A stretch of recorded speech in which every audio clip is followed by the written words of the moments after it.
lot of you guys who like to advocate for pro-choice or pro-murder like to say that a child should be allowed to be aborted because it could go into an abusive home. I want you to imagine that you are a child who has been abused. It's been hard. Your dad comes home drunk every night. Your mother does drugs, and it's not a pretty life. You're scared and you're not sure of the world. It's not always comfortable. It's not always easy. You're kind of scared to go home at night. You're not sure what's going to happen. You hide your bruises with makeup, those dark circles under your eyes, the fear. It's hard to hide, and it's uncomfortable. And you're walking along the streets one day, and you see a parade, and there are people holding signs saying whatever, you like women's rights, pro-choice. And you go over and you decide to talk to one of these people. You're like, what is this about? And you're like, well, what are you guys talking about? Abortion. Oh, okay, you guys are, what's that? And you're trying to figure it out because you're just a 12-year-old little girl and you don't really understand. And then you're talking and you're like, oh, well, what is it? And they're like, well, we say that abortion because what if a child is born into an abusive home? You're like, oh, yeah, I was born into an abusive home. They don't know that, but you do. And they're telling you that it would have been better for a child's life to have been ended rather than for this child to be born. And it plants a seed of doubt. You go home and you're thinking, maybe it would have been better if I would have died rather than have been born because of the situation that I'm in. Because my life is not perfect, because it's hard, I should not have been born. Because that's what these people are saying. And you start to not be sure. You start thinking maybe suicide's the right answer.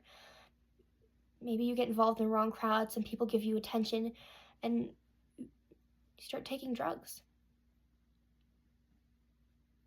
It's hard because your mom's a druggie. Your dad already is drinking all the time. Nobody really cares, so why should you? But then one day some things flip around. Or maybe they don't. Maybe that's the life that does happen. Maybe you bring your own children into the world and it's not always perfect, but it's better than being murdered. It is better to have a life even if it is hard, even if it is bitter, even if there is a hard end. There are still joys in those moments, and it is not right for anyone to take that away. Just because you are on drugs, or just because you are an alcoholic, just because you have an abusive family, just because you are an abusive mother, does not mean that you do not have the right to life. That is not right. That is not a good situation to be in. Taking drugs and drinking alcohol is not right. It is very wrong, but it is better than murdering. So let's say something does flip around. You get involved in the right crowd. The right people start giving you attention. You start, join the drama club and you start doing cross country and you get involved in sports and you're like, oh, this is fun. The right people start giving you attention. You get around the right people and you realize, I don't have to live like my parents. But there's always that doubt from back then when they said it would have been better if you had died. They didn't mean it towards you, but you knew in your heart that's what they were saying. There's always that little voice inside your head saying that maybe you should commit suicide because that's what you were told. You grow up and you start thinking that maybe your life is getting better. And you realize, no. Just because I had a bad beginning, just because I was abused as a child, does not mean that is going to define my life. Yes, my childhood was bad. Yes, my childhood was rough. Yes, it was not perfect, and I would not want that situation on anybody.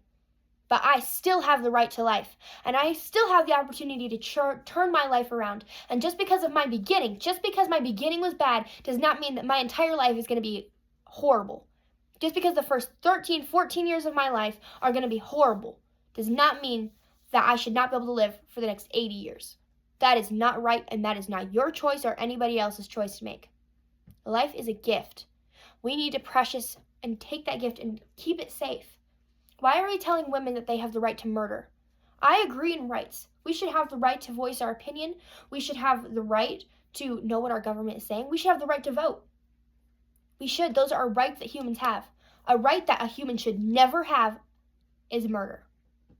Capital punishment, that is different. But we'll have that conversation a different time. Abortion is murder because you are ending a life. You are taking a heartbeat that is beating and you are stopping it. You are taking a set of DNA that nobody else on the planet will ever have and you are destroying it. You are taking brain waves that are actively pulsing and you are shutting them down. We like to say it's a clump of tissue. We like to say it's a sack of cells or whatever you guys like to use. You're right. It is, but so are you and I.